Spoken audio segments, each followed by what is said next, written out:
right, kitty. We're going to try out some of this Purina indoor. Reminiscence of it. There we go. That should be a good serving size for you. All right. Give me 5. Close enough. Good job.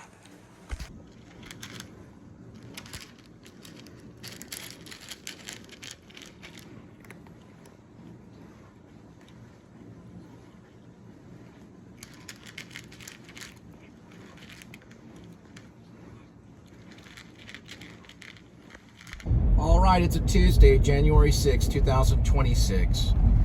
Welcome to the Please Subscribe Show. I'm Cole Spivey. There's Critter. He's my air freshener that hangs in my rearview mirror. Got it.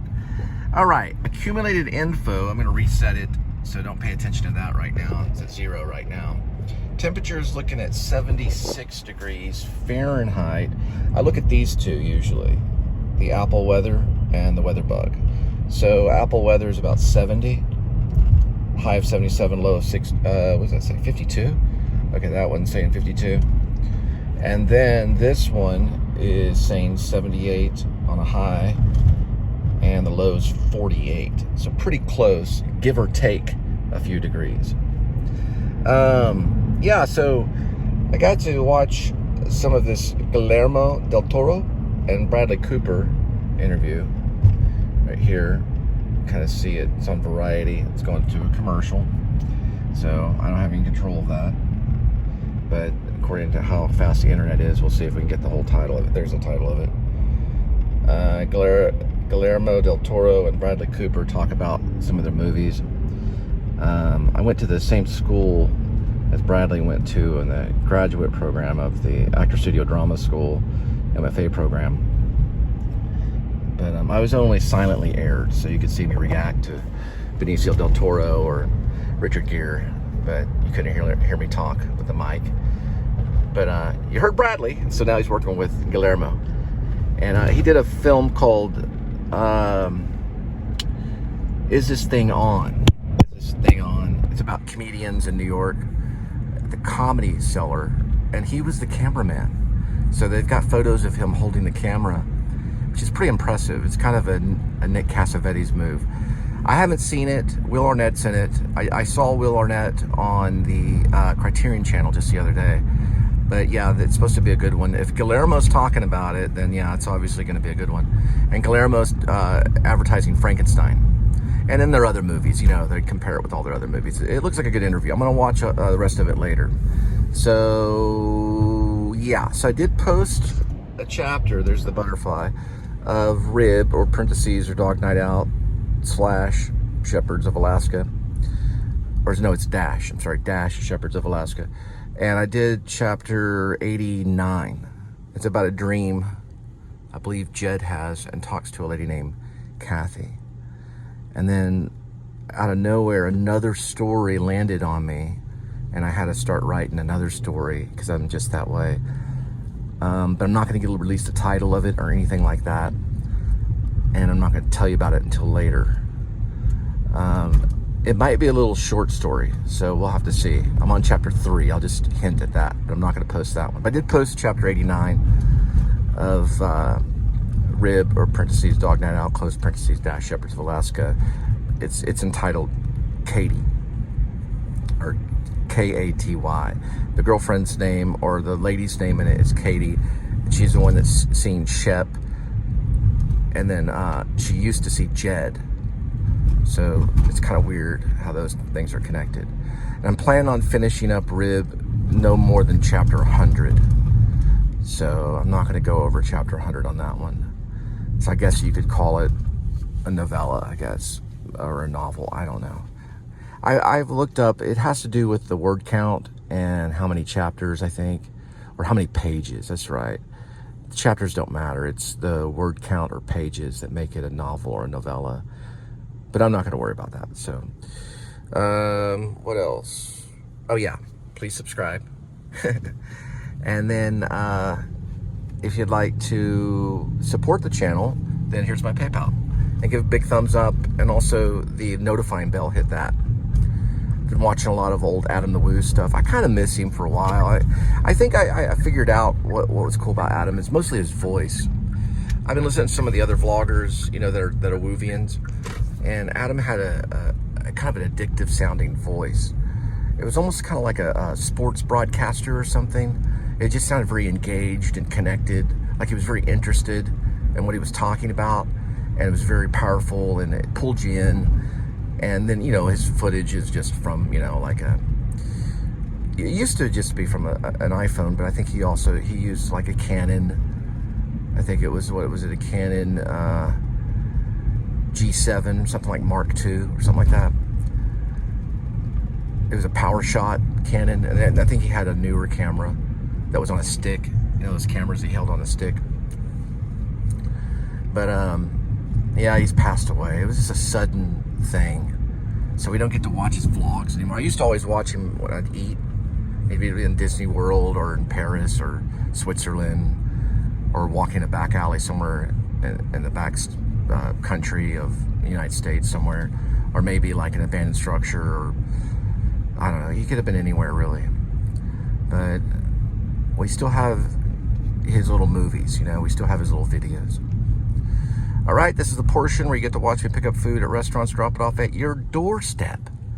And here we go. Interview I was watching. It's pretty good if you're interested in filmmaking. They talk a lot about cinematography, and I think Bradley mentions how casting is plot, which I thought was an interesting thing to say.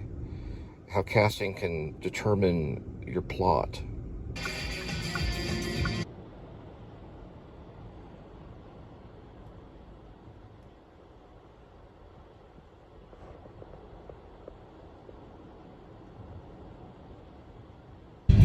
All right, Casa Manana. Wizard of Oz is going to start January 23rd, and then they're going to bring in Hairspray in February. Casa Manana. All right, Flying Fish on our way. 5:35 arrival, 4 minutes, 1 mile for the pickup. Yeah, I'm going to have to watch that interview again with Cooper and Guillermo. It's kind of advanced filmmaking talk, but they talk a lot about color. How that determines emotion, and then they talk a lot about like camera work and stuff like that. So it's pretty advanced, but it's interesting. It pulls you in, especially Guillermo. I mean, I know Bradley's a peer, you know, but it's amazing that he is a peer though, because you know his work is pretty unique, and I'm thankful for that. You know. He's trying to make it personal. You know, he's trying to do the right stuff, you know. And he talks to these directors like Spike Lee, Guillermo, and I don't know if he's had a conversation with Scorsese. I'm sure he probably has. A lot of filmmakers have to wait in line for that one. But he's sat next to, you know, Spielberg and had conversations about filmmaking. And this is someone that, you know, was basically like a peer. So that's cool. And the Guillermo one's a pretty cool one, because Guillermo is about the monster, you know, but he's also a lot about like scene, you know, like I guess you could say more like scenery, you know, the how things are made up around the actors, you know. Frankenstein looks like an interesting one. I was a big fan of The Shape of Water. But I see that he goes kind of how Lynch did the same. You know, he create this world, you know, the setting, and spent a lot of time on it, and it kind of is part of the character. You know, the set itself is part of the character. With Bradley, I think we're going to probably focus more on like the behavior of the characters as the set, in a way, if that makes any sense.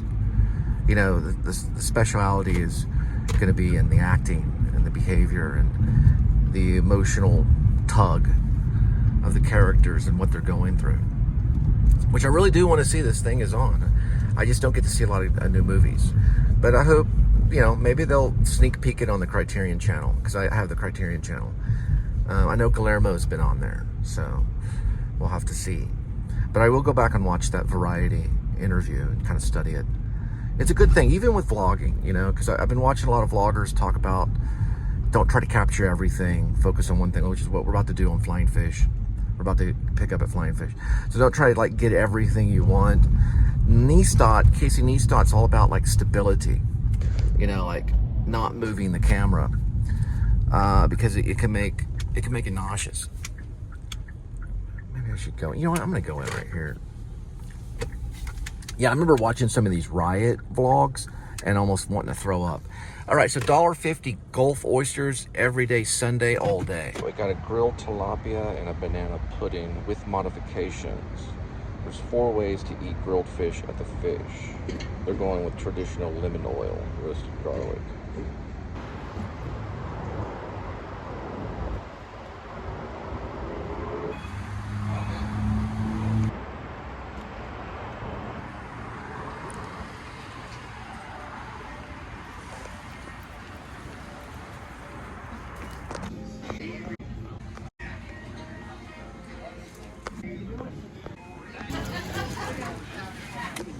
Looks like a ski.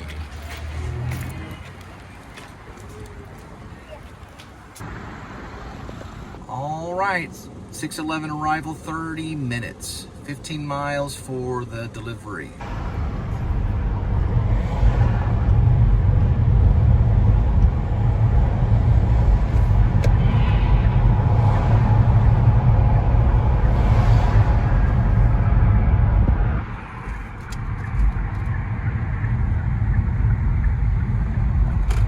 We gotta get into that. So I'll send out a little warning. Slow down.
All right, so my movie find is I found a documentary on YouTube called Radioman.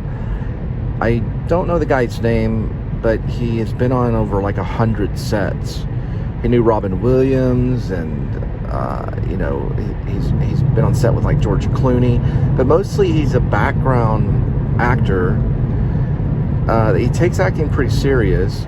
I think he's even like rumor that he's talked to De Niro, or at least he says he has. He's had a few lines in movies. I think he's qualified for SAG.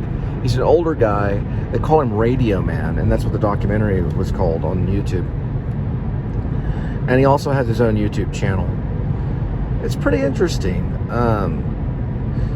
He did live on the streets for a while, and then he got off of the streets, and they found him a place, and now he's just always on set. You know, he smooches his way with every director. They all know him in New York. He's a New York actor, or background actor, I guess you could say. But he's had some one-liners, and it's a really good documentary because he's just very positive. He got to go out to Los Angeles to go to one of the Oscars, and that's part of the documentary too. And you know, he's a centric character that they use in this documentary. But it's on YouTube. It's free, and I thought it was cool. And then I subscribed to his YouTube channel. He did a pizza vlog, I think just the other day, or maybe it was like within hours it's been released. So he's still releasing material. He's more of kind of a spokesperson on his YouTube channel. You can tell there's other cameramen and stuff like that helping him out. But he's basically a famous background actor that wears a radio. That's why they call him Radioman. He wears it around his neck. Don't know the guy's name. I just know that, he has a pretty cool documentary. And I think he goes by Radioman on the YouTube channel too. He's a pretty cool dude.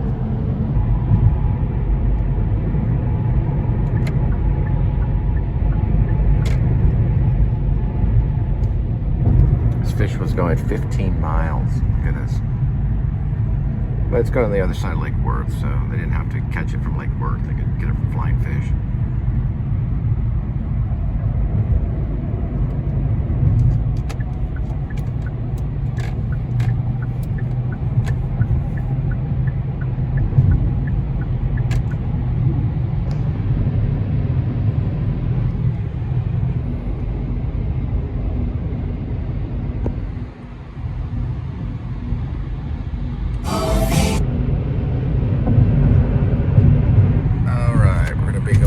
Silver Creek Road, which will lead us right past Hip Pocket Theater.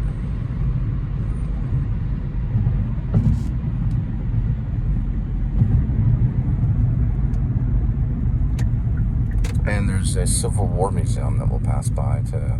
They either moved or got rid of the Civil War museum that was right over there on this road right here.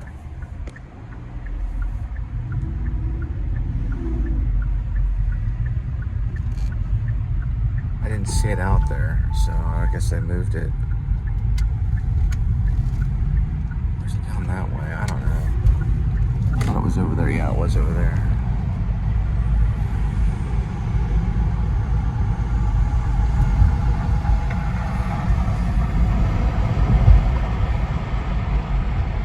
So yeah, we're on Silver Creek right here. And this is where Hip Pocket is located, Hip Pocket Theater. You go down this way for a few miles and it's on the right hand side. Little gate to get in.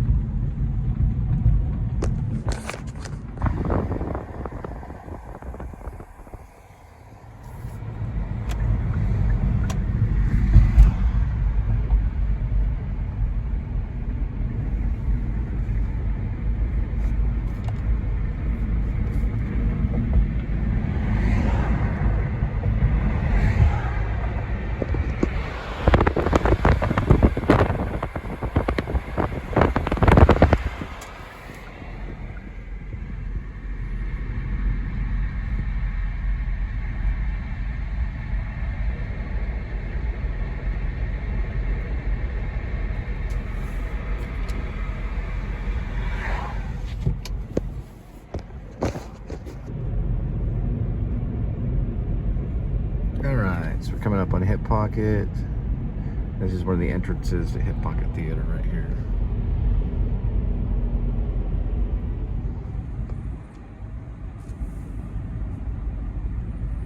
The theater is probably like right back behind there. It's an outdoor theater.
Oh, by the way, speaking of Guillermo, there is a myth. It's called the Lakeworth Monster, and it's a half goat man and half man.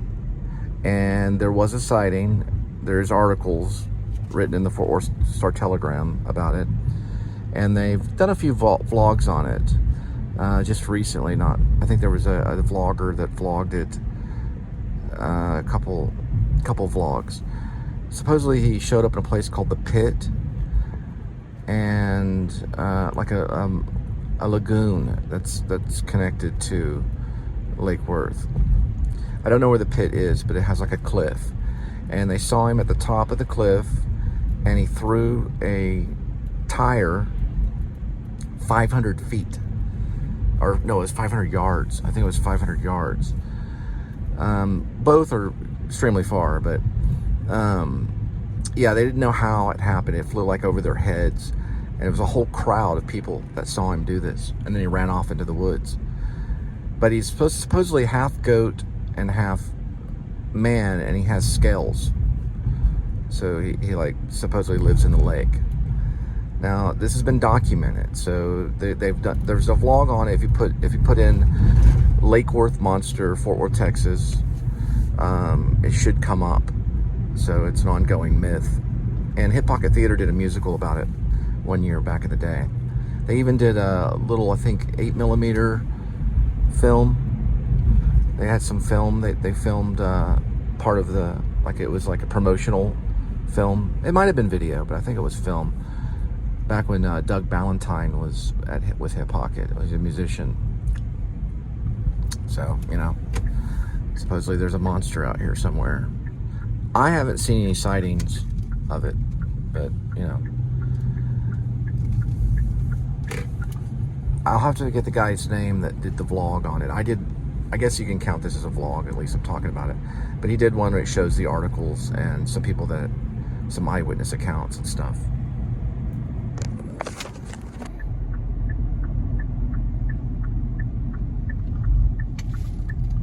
Now, in the article, there were there was one couple. They were a married couple. They were in a vehicle, and the Lakeworth Monster came up beside the car on the right-hand side, on the passenger side. And he began banging on the car, and I believe he tried to rip the door off or something like that. The man was outside of, it may have been a truck, but he was far ahead, and he ran up to the monster and tried to scare it and, you know, try to move it away from the truck. He couldn't do it. It's like 7 feet tall. And eventually the police were called. No one was hurt. The monster ran off, so he may be somewhat benign. Why he was trying to get into the car, I don't know. He might have been trying to get to the guy's lady. And they took a report. You know, the officer at the time took a report, and it made it into the Fort Worth Star-Telegram. I'm trying to think of the year, but in the vlog it talks about the year it happened. It's like in the early 70s, maybe late 60s. But the article it's been published in the Fort Worth Star-Telegram.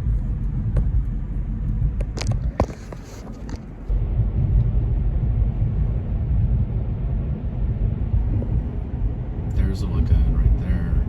That's part of the lake. You can see it in the map right here. Probably on the other side of those houses. This is called 9 Mile Bridge.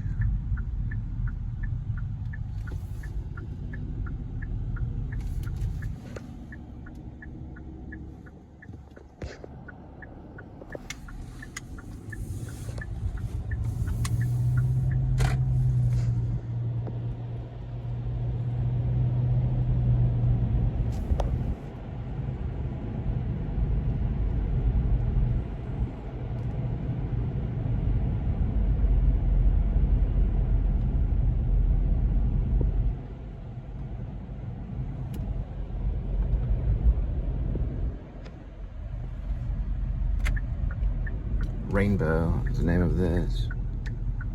Okay, so this isn't part of the lake. Okay, it's just a housing community. I thought that was part of the lake. Alright, never mind. Passing Featherwind.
Definitely spooky out here though, because you're close to a lake, so it's got like a murky kind of feel. But why these people would, you know, call the police, file a report that the 7-foot goat man scratched the side of their car. They had scratches photographed of the side of their car. Is a mystery to me. And they weren't drinking. It was in the report that they were not drinking. I don't know where they were driving back from, but they were, I don't know where they were. I don't know. It's in the report. The pit is called the pit because there's a cliff and it looks kind of like it's in a pit, but it's really, there's a cliff that goes upward and there's a tree line. And I guess a group was out there maybe looking for the Lakeworth Monster, and they, you know, couldn't find it or anything, and then all of a sudden it just appears at the top of this cliff and throws this tire like 500 yards over their head, and they don't think a human being could launch a tire that far. So that's what that's in the article.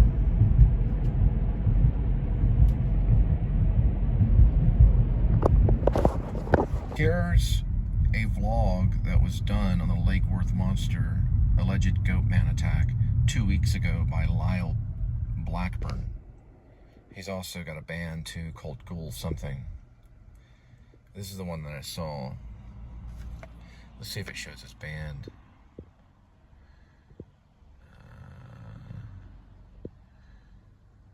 He's got a lot of monster reports, but the most recent one is Lakeworth Monster.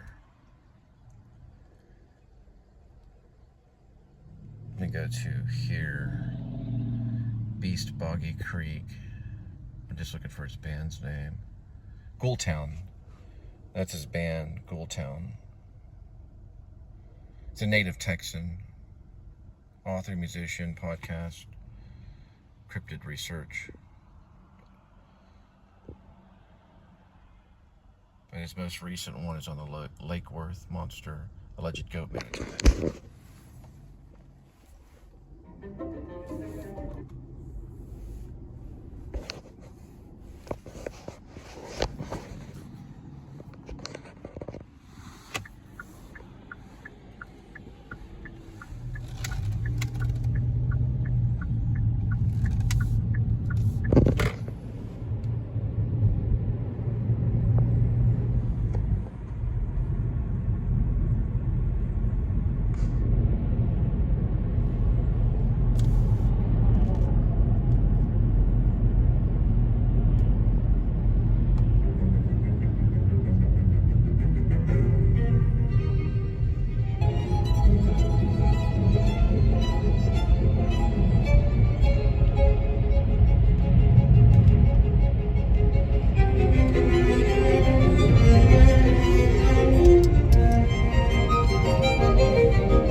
Oh, right past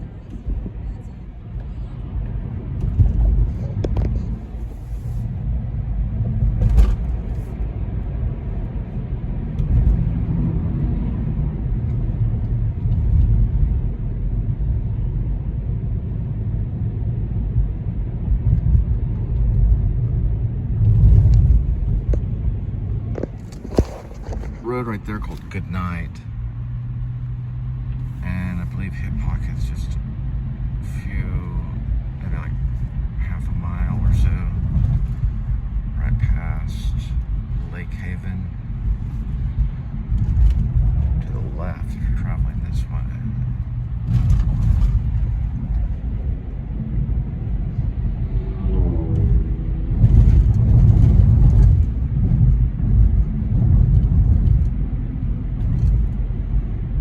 Western Oaks.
Got one at Sweet Green, 6:41 arrival, 4 minutes, 0.8 for the pickup.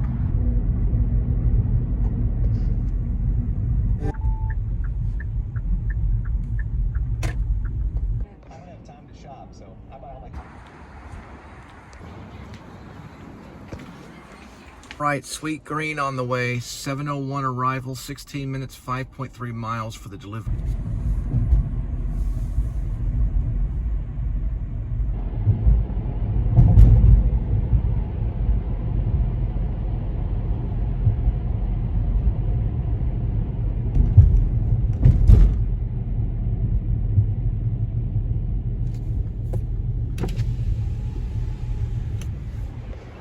Texas Christian founded in 1873.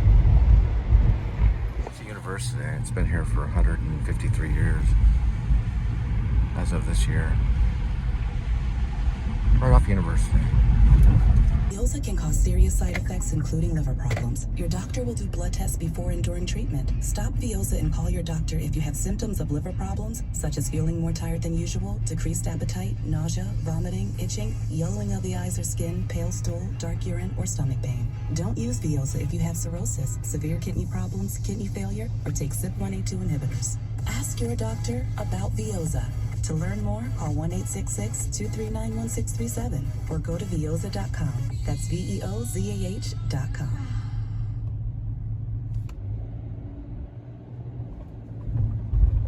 That's a good one right there.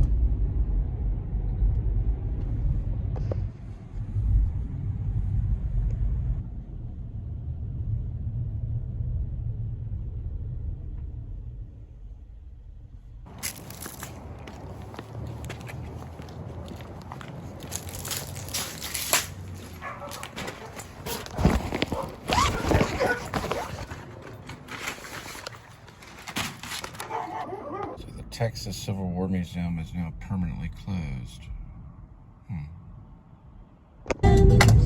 Boyfriend was missing. I sure am missing having him on me. All right, got one at McDonald's. 7:17 arrival, 1 minute, 0.2 for the pickup.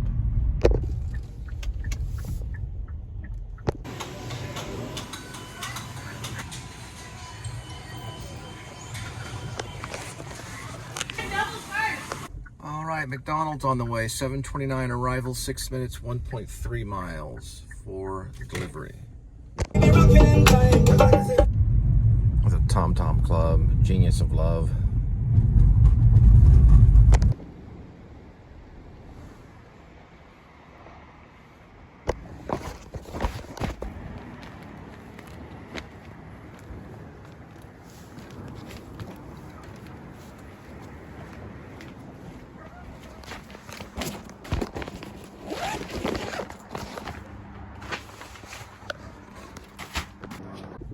Got one at Sonic on Berry, 7:34 arrival, 2 minutes, 0.6 for the pickup.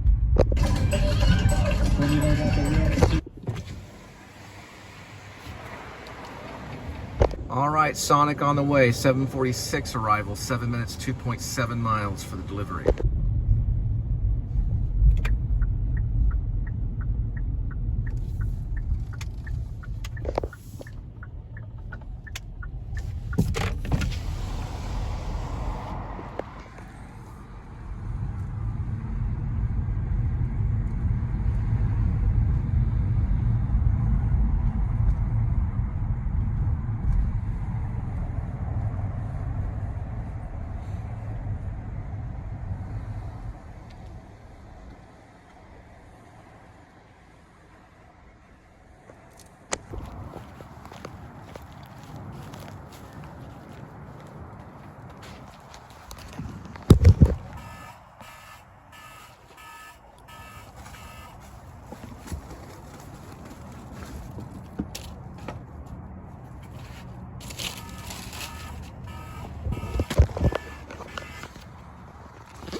This funny thing, we're back.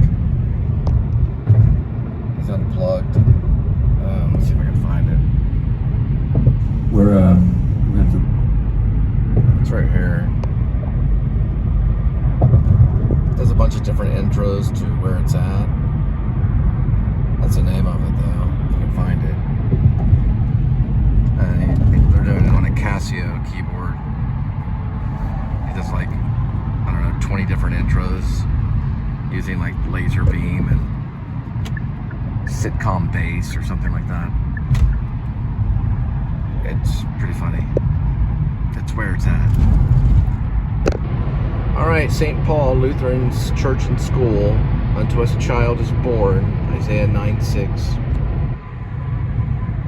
What else you got?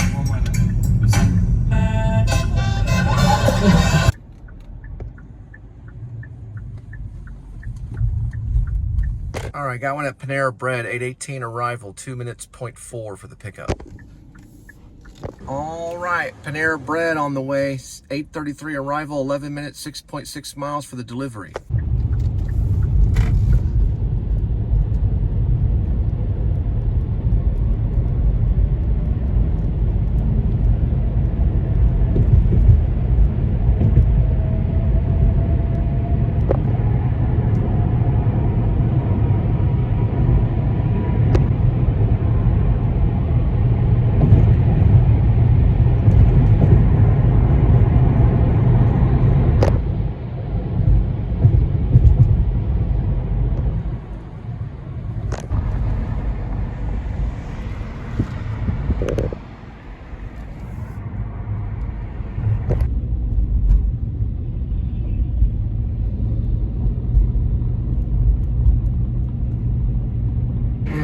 Where I got my associates before I got my bachelor's at UNT. This is at Texas Western Theater Arts. Do a lot of plays here and stuff.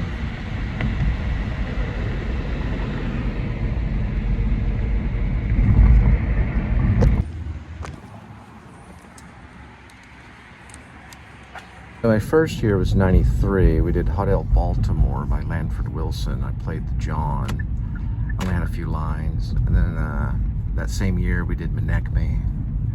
I played Paniculus, which is kind of a big role.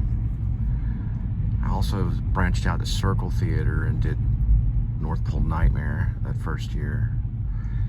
This is the entrance to it's on Vaughn Boulevard. Wesleyan right there. That's the entrance. And then they have a theater right there called the Firehouse Theater. And we did some shows there. I did Love there. I think I played Milton. And right over here we had a little acting school called Arts Happen with Still Something, Brad Pitt. And then there's a scene shop right there. And the theater is right. And we ended up doing Streetcar Named Desire, and believe it or not, I played Stanley Kowalski.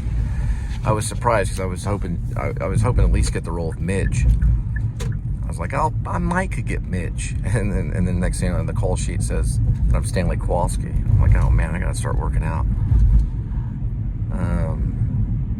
You know who played Stanley though in a little short film by I always want to say Ray Bradbury. I may be right about that. Who are we this time?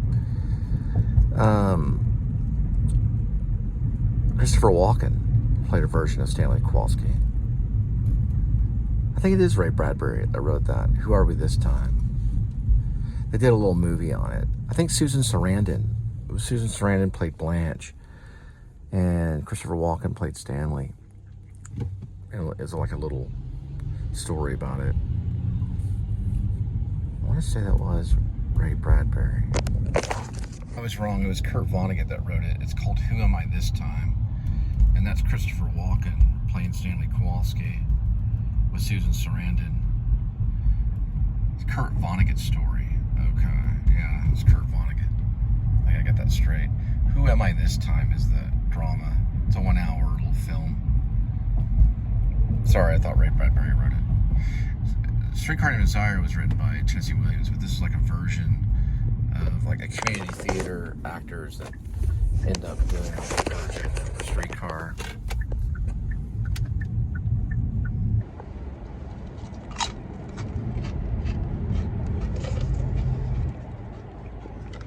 Gonna get a snack. Sour cream and chive. Pringles. Sour cream, lemon chive. Well, whatever it is, it's pretty good.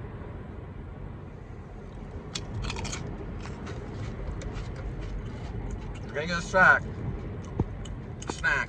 It's gonna be Pringles, sour cream, and onion. Got it right that time.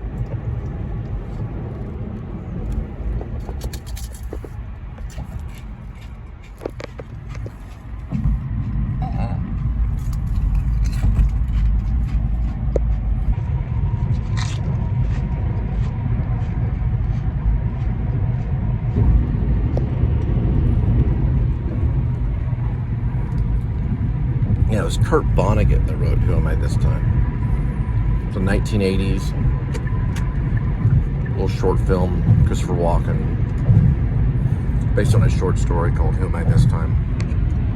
Susan Sarandon. They play community theater actors that are geniuses, and yeah, Kurt Vonnegut wrote it, and they're like really, really good. He's like, it's really skinny Stanley Kowalski, and Susan Sarandon's like really great Blanche DuBois. And they're like a couple.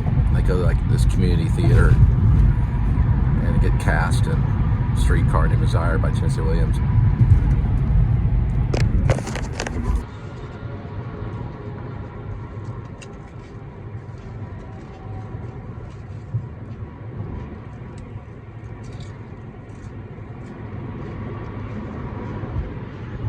I got an ID check at 7-Eleven, 9:03 arrival, 6 minutes, 1.9 for the truck or a Jeep. That track wasn't much even in good weather. Horseman watched intently. A crazy quilt. All right, 7-Eleven on the way, 9:12, 4 minutes, 1.3.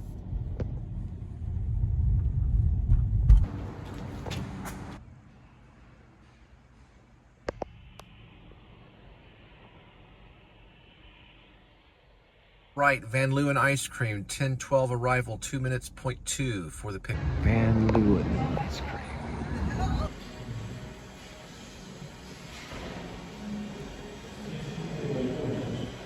Van Leeuwen Ice Cream on the way, 10:35 arrival, 17 minutes, 8.5 miles for the delivery. Stack of unfinished case files. The file folder bearing the name of Louise Horseman was third from the bottom, and it was almost 10 o'clock when Leaphorn reached it.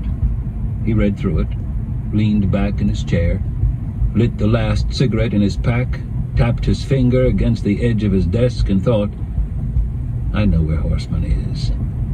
I'm sure I know. But there is no hurry about it. Horseman will CK.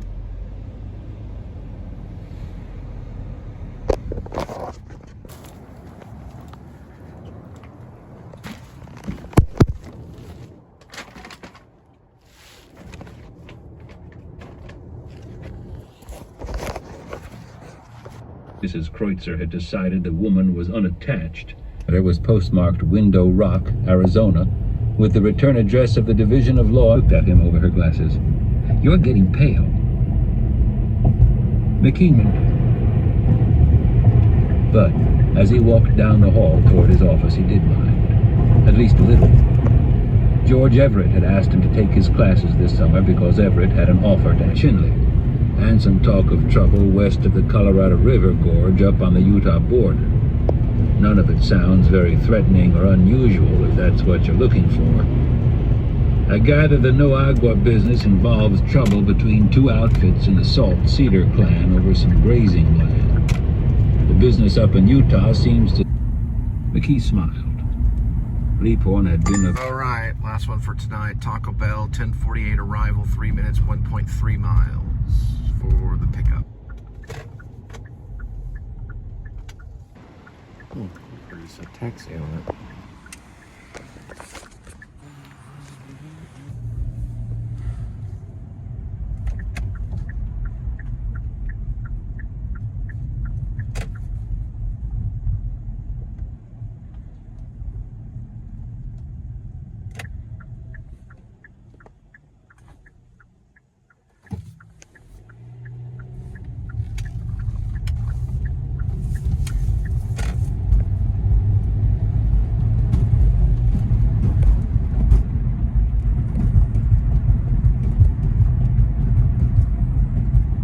his theory. Jeremy Canfield walked in without knocking. "I've got a question for you," he said. "Where do you look on the Navajo reservation for an electrical engineer testing his gadgets?"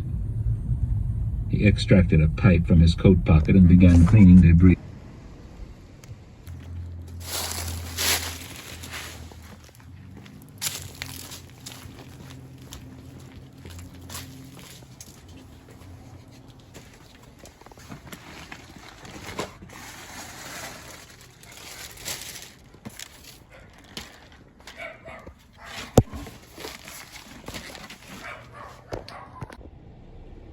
Looks like someone just dropped off some gold that way.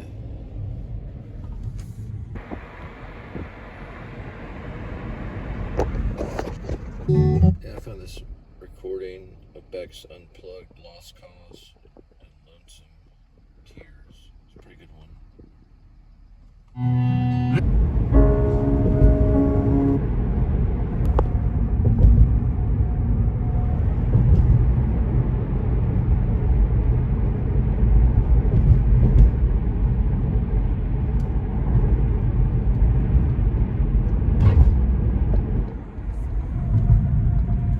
Saw the dust again.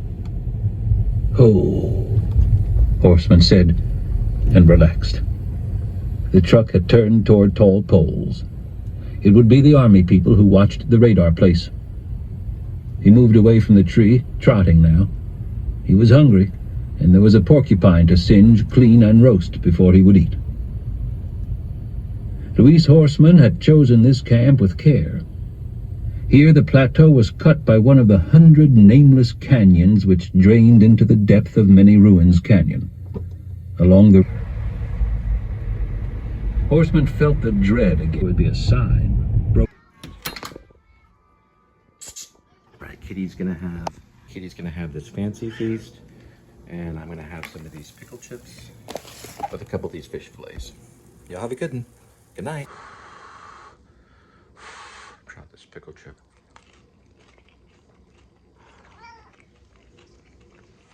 Gotta have the ranch.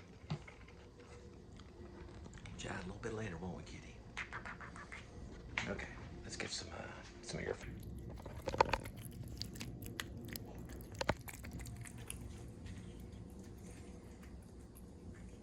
And we'll go with 3 of these.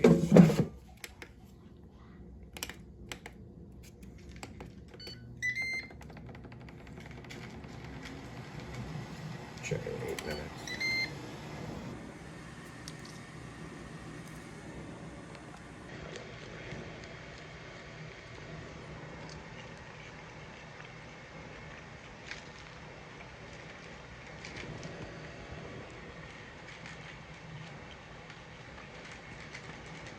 Some of this tartar sauce.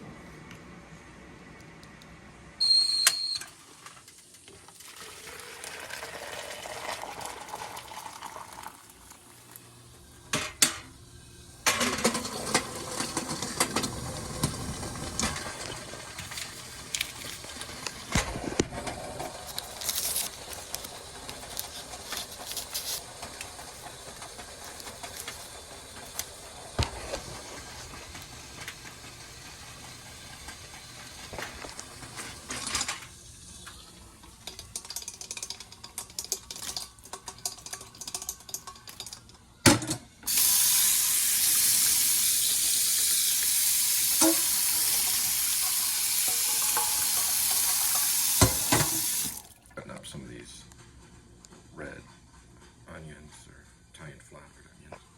Add it to the salad. Some of this vitamin C induced broccoli.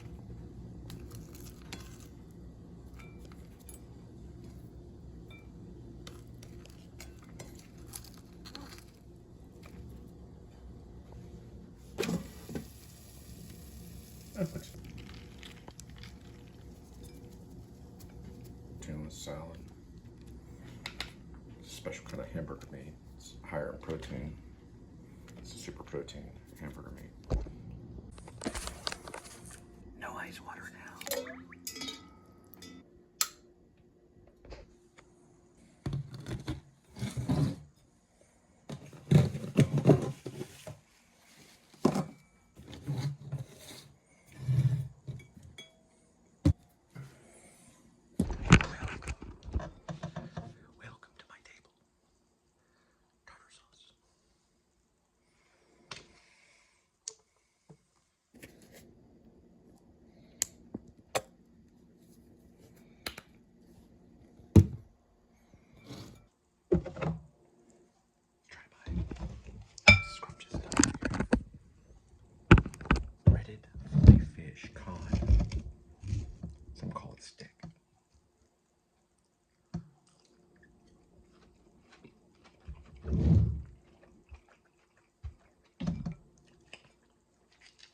salad.